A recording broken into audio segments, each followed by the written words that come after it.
Bom dia para quem é de bom dia, boa noite para quem é de boa noite, Motumbá, Mucuyu, Axé, Saravá. Aqui é o Pai Jean, um dos dirigentes do terreiro Encruzilhada do Axé, um terreiro de Umbanda Cruzada e de Quimbanda, localizado no município de Pato Branco, Paraná, no bairro São Cristóvão. E no vídeo de hoje nós estamos dando sequência ao nosso curso de defesa espiritual, que já tem um outro vídeo gravado e essa é a segunda parte.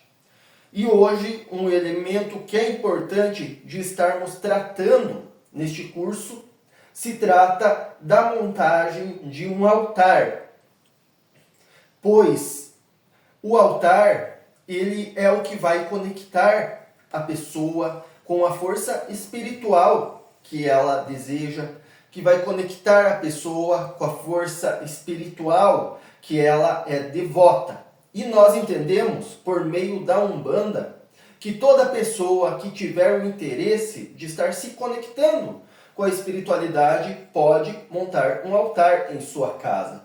Então, enfatizamos que se trata de um altar a partir da Umbanda. Nós não estamos falando de fundamentos de candomblé, não estamos falando do fundamento do culto tradicional iorubá, mas estamos falando da Umbanda no Brasil. E nós entendemos que todas as pessoas que tiverem o interesse e tiverem o respeito e a devoção podem estar erguendo um altar para o seu orixá, para aquele orixá ou entidade que tiver maior afinidade, estando frequentando ou não frequentando um terreiro. Nem todas as pessoas conseguem encontrar um local para estar desenvolvendo a sua espiritualidade, mas vale enfatizar que ter um altar para um santo, para um orixá, para uma entidade ou para o seu próprio anjo da guarda não substitui a necessidade de estar frequentando um local com orientações de uma mãe de santo, ou de um pai de santo, de um dirigente espiritual. Mas se conectar com a espiritualidade para aqueles que desejam deve ser um direito de todos. Então, estaremos ensinando neste vídeo sobre alguns elementos básicos de um altar. Pois o altar, além dele estar te conectando com uma força espiritual, ele vai ser uma âncora na sua casa para as defesas espirituais. Pois, a partir do momento que você tem um altar, se alguém te lança uma demanda, uma inveja, um praguejamento, um olho mau, em vez de pegar em cheio essa força em você, primeiro tudo vai passar naquele local que você se conecta com o sagrado e com o espírito, que se trata do altar. E não existe uma receita de bolo para estarmos montando um altar, mas existem certos princípios e correspondências que são interessantes de serem organizados para tal. Então, primeiramente, você irá eleger aquele santo, aquele orixá que você mais tem afinidade, que você mais tem devoção. Se você foi num terreiro e te disseram que aquele é o teu orixá, ou se não disseram qual é o teu orixá, mas você sente bastante proximidade com aquela força e gostaria de se aproximar mais. Então é possível que isso seja efetuado. Então, entre diversos orixás e entidades que existem no panteão umbandista, aqui nós traremos um exemplo de erguer um altar para Oxum, que ela é mãe de todos. Ela é a senhora do feitiço também, então para se defender ela é muito boa. E temos aqui alguns elementos que são interessantes de estar compondo um altar. No altar para uma divindade, aqui no exemplo de Oxum, se você tiver como ter uma imagem dela, seja em gesso ou em resina, você pode estar adquirindo essa imagem. E existem ritualísticas próprias para estar cruzando a imagem. Cruzar é consagrar, imantar essa imagem com a força do orixá ou da entidade em questão.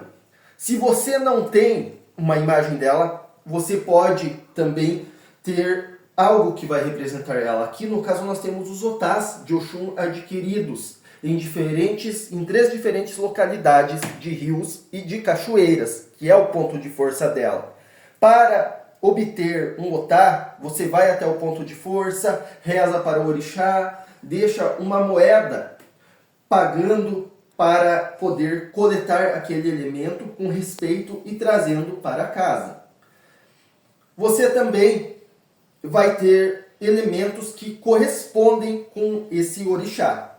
Oxum, aqui ela gosta muito do espelho, onde ela é tida como uma orixá vaidosa, que ela gosta de se admirar, mas o espelho também ela pode refletir a feitiçaria, a demanda que alguém encaminha, ela pode mandar de volta para a pessoa. Flores amarelas em geral, tal como a margarida amarela. Outro tipo de flor é a flor do manjericão, que se trata de uma flor de Oxum.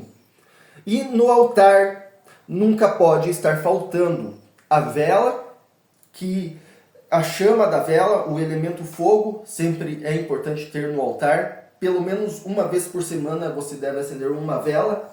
Se não pode uma vela de 7 dias, não tem problema, pode ser uma vela palito. E a água também. Todos os orixás precisam do elemento água, o Emi, que é um elemento purificador. E aqui nós temos água da cachoeira, que foi adquirida aqui nas cachoeiras de Coronel Vivida, aqui próximo, que conecta a força da Oxum.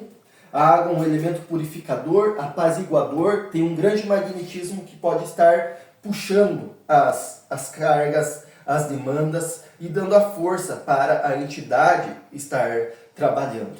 Se você tiver um colar de contas daquele orixá, você pode estar colocando no altar também.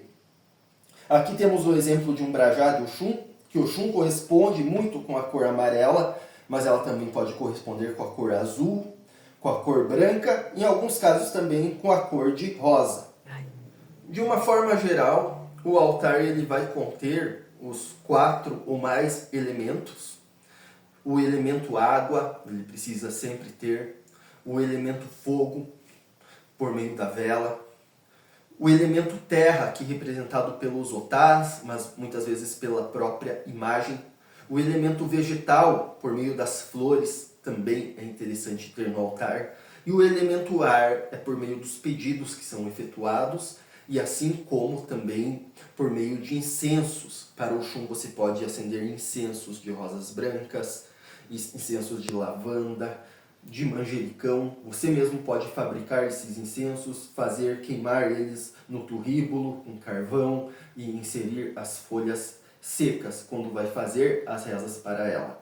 Vale ressaltar que cada orixá vai ter as suas singularidades, as suas correspondências. Não estaremos ensinando aqui como fazer comidas de uma forma mais laboriosa e mais complexa, ainda mais se você não tem um contato frequente com terreiros. Mas trocando a água semanalmente e a vela do orixá, mantendo o altar limpo e tendo uma conexão semanal, isso já vai trazer uma proteção na sua vida, além de manter também uma regularidade com defumações e com os banhos de ervas. O altar, muitas dúvidas que as pessoas podem ter. Será que eu posso montar o meu altar no quarto? Se você não tiver outro local, pode ser. Porque não é por isso que você vai deixar de se conectar com uma força espiritual. Desde que você não realize trabalhos muito complexos ali no seu quarto. Porque um altar que tenha uma imagem cruzada, um altar dedicado para uma ou mais divindades, ele, a partir do momento que ele começa a ser trabalhado espiritualmente, passa a existir um fluxo espiritual que atravessa aquele local. Então, se você puder erguer o seu altar em um local que não seja no seu quarto, mas que seja um recinto próprio para isso, mesmo que seja um local muito pequeno, tudo bem, seria até melhor. Mas se for no quarto e não tem outro local, pode ser no seu quarto também. E de preferência que outras pessoas não fiquem passando, olhando, mexendo, porque como eu disse, existe um fluxo espiritual, uma troca energética que ali acontece. Se alguém te enviar uma força negativa, é ali no altar que vai pegar primeiro. Então ele deve ficar resguardado. E de preferência, se você está começando, não fique expondo o seu altar para outras pessoas. Essas dicas de como montar um altar são para as pessoas que desejam se conectar com as forças divinas e não são para quem tem terreiro, por exemplo, que aqui em nosso terreiro, contando com os assentamentos e tudo, nós temos mais de 11 altares para divindades diferentes. No contexto umbandista, um altar pode ser compartilhado entre divindades diferentes, desde que elas tenham afinidade entre si. Você não vai firmar um altar para Oxum e para Exu concomitantemente. Inclusive, aqui no terreiro nós temos um quarto exclusivo para o culto de Exu, que é diferente do culto dos orixás e das demais entidades do panteão umbandista. Nós não recomendamos que você misture divindades de panteões diferentes no mesmo altar, se você segue a doutrina umbandista, pois existem doutrinas esotéricas que permitem isso, mas é algo que eu não tenho propriedade para estar falando ao respeito. Estou falando sobre a doutrina umbandista. Pode acontecer de você frequentar um terreiro onde os pais ou mães de santo não permitam que você acenda a vela dentro de casa e querem ter um monopólio da força espiritual apenas para eles estarem fazendo os trabalhos. Se você participa de um local deste contexto, então siga as instruções do teu pai ou mãe de santo. Eu não vou mexer na cambuca do outro. Mas aqui na casa nós entendemos, sejam os filhos da casa ou as pessoas que vêm até aqui, que têm o direito e a liberdade de estar se conectando com as forças espirituais, desde que seja com o fundamento correto. Lembrando que cada elemento que estará no altar ele deve ser consagrado, ele deve ser purificado com as ritualísticas apropriadas, com respeito e com a devoção correta. Lembrando que a água você vai trocar ela a cada 7 dias e a vela também.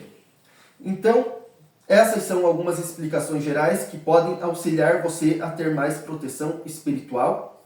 No altar, você faz os seus pedidos tanto de defesa quanto para os caminhos que você precisa que essa força espiritual te abra. E você vai ver que a partir disso, muitos caminhos passarão a serem facilitados para a sua vida, para o contexto que você estiver.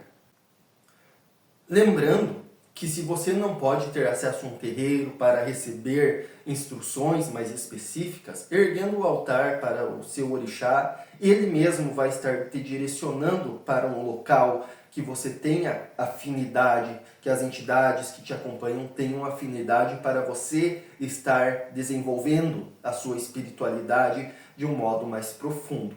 Espero que tenha gostado. Se você gostou desse vídeo, curta, comenta, compartilha e muito axé para todos.